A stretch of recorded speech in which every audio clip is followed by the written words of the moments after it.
สีสีมือนี้แม่นมือสันวันนี้แม่นวันดีวันนี้ที่อมตะโศกตกไปนี้แม่นตกไม้จันกันไปนี้แม่นกันไม่แก้วเท่าแก่ตกแต่งแล้วจึงได้แต่งป้าปวนมีเครื่องกันบังพร้อมเท่าแก่มานั่งล้อมอ้อมอยู่ป้าปวนต้อนหลอนใส่ลายมีตั้งฝ่ายผู้แกนมีทั้งแผ่นใจก่อยปัดหน่อยซอยสังวานอาหารลายเนื้อหลาบสาปะปะพร้อมทุกสิ่งทุกอันมีทั้งผู้พันและหมากจีบฝ้าวังหีบเดาดามาละหอมห่วงเห่าเหล่ากองแก้วยกใส่ปักวันชวนกันมามุนเต่าเข้าต้มกล้วยบายสีไทยหน่วยดีเจียงปอดประโยชน์ไทยตดสาพลยานออกมาแต่เมืองฝากวัดเป็นนาทัดซื้อคุณสีคุณพันตมสีสันงามสะพาดเท่าจึงมีปาลาจะอาญาพงสิทธิชัยปะพรบอกวอนเป็นวิเศษอติเลกเตโจชัยตัวปวังชัยมังกลังดังนี้เป็นเขาบัดนี้ฟูงกาตั้งหลายตั้งหญิงชายหน่อยใหญ่อุบาสกอุบาสิกาก็อาราธนาคุณปาสีรัตนไตเกี่ยวเกี่ยวเจนสดสีบารมีให้สดใสป้องเลือไทยกาวแจงกุศลแห่งนำอยู่บุญสู่ให้ผลปานตั้งประปูสามสมปานตลอดการตัวเท่าย่ามีเสาให้ป้องสีในวาระมือนี้ให้สีเด่นเป็นมงคลงามวิมลใสแสงกะแบ่งบุญมุนปันปมมาจันใสเหลื่อมเตรียมเงายาเด็กเก่าโมทนากับองค์ปมปืนแผ่นใสก็ให้ปะกู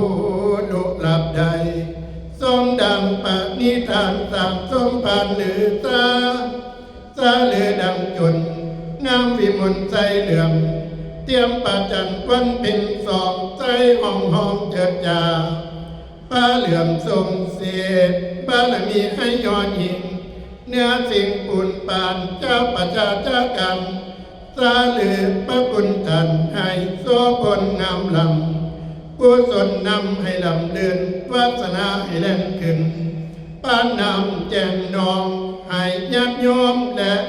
พ่อแม่พี่น้องหวังเปิดบารมีขอความดีให้มาสู่ให้อยู่เย็นหายห่อนพุทธคุณอันสูงลำกุศลทำให้นำส่งเป็นประสงค์ยอดแล้วแววเหลื่อมสง่างามมดทุกคงเกียรติคำมาฟังเทศนาสอนให้สวงนอนหายเมาง่วงเหงาให้หายสิ้นเอาติ้นทำนำหลังป้าปังตุกุมกวงสาธุชนทั้งปวงป้ากันมาลังเขาห้องเขาห่วงบุญไปหน้าบุญให้ศพใหญ่มหาตังสั่งสมบัติลือตาสาลือดังจนเจ้าผู้พอสิตนมหาจนในสนเพิงใส่เลื่องยอดแก้วแววลำคาปูนจังว่าไปหน้าบุญกุลวิเศษลือสาเป็นนาวานำทางสร้างแปลงลำเอาประทับนำไว้ให้สดใสทวนตัวเป็นเจ้าหัวแจ่มแจ๋วแววเหลืองคาปวนคุณความดีล้วนพระคุณทานให้สดใสสัตย์ใจตั้งปองให้ลังมากับตุ่มพระบรมไตรแก้วเป็นแนวทางนำปองสาธุชนพี่น้องป้านมไหวแห่แหนมดทุกของเกียรติแขนแดนปองกรณีได้เพิ่มสีใบบุญท่านเจ้าคุณผู้งามลำ คุณพระพุทธให้นำคำคุณพระธรรมให้นำทรงคุณพระสงฆ์ยอดเยี่ยม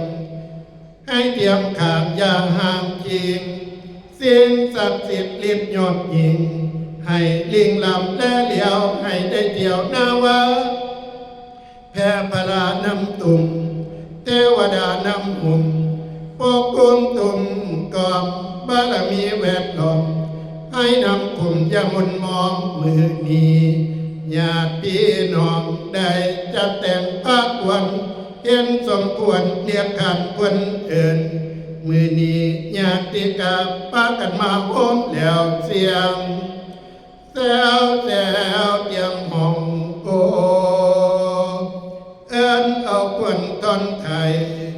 ให้มาเข้าแม่นสุกิง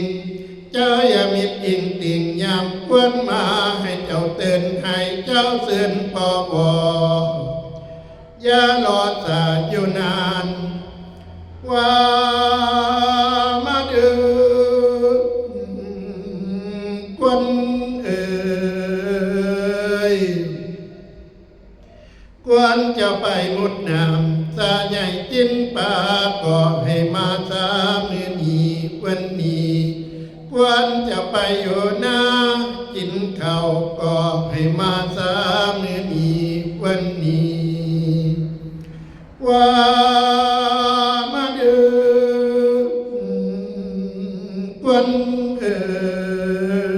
ยยามมาตาเว้นคำลงหลับป่าแสงยามมาตาเว้นแดงลงหลับป่าใหม่ควรจะไปอยู่ก้นเหนือหรือไตก็ให้หีบมาเทียมคิงยาตาควรจะไปอยู่ฝากฝาดแดนไกลก็ให้มาสามือนี้วันนี้ว่ามาดูคนเอ่ยควรจะไปเที่ยวกาแปลว่าดังสินมีเต้าผู้ดีฝ่ายไตได้เลือให้แล่นมาควรจะไปทรงสู่ทางผู้เบียนฝ่ายหย่อนย้อนอย่าไปนอนอยู่ข้างตั้งคุณให้ด่วนมาควรจะไปทรงสอนนอนภายป่าไม่ใหญ่ควรจะไปเที่ยวเล่นหน้าที่น้ำเอากระแสควรจะไปทางกรรม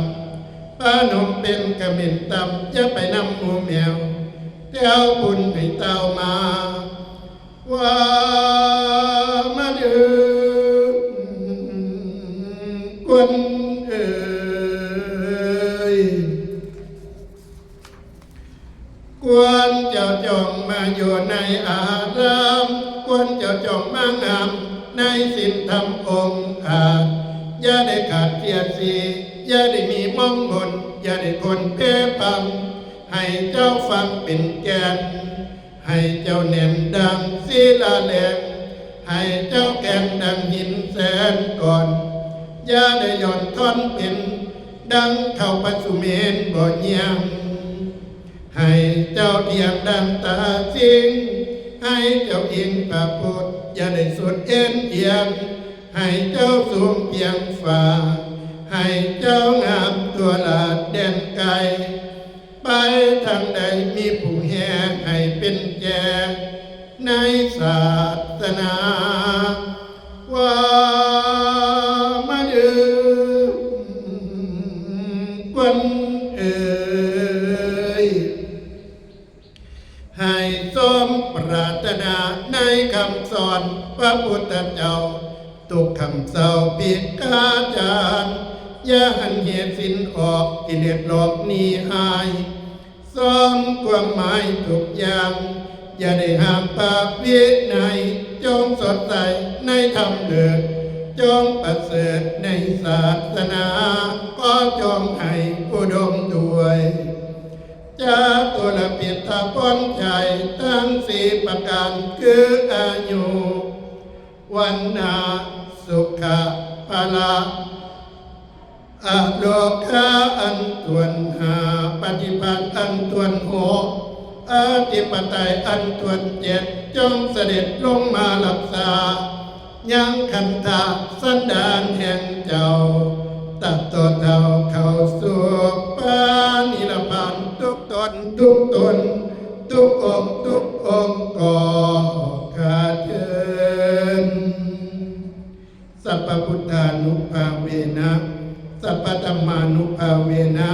สัพพสังฆานุภาเวนะสัพพโสถีภวันตุเต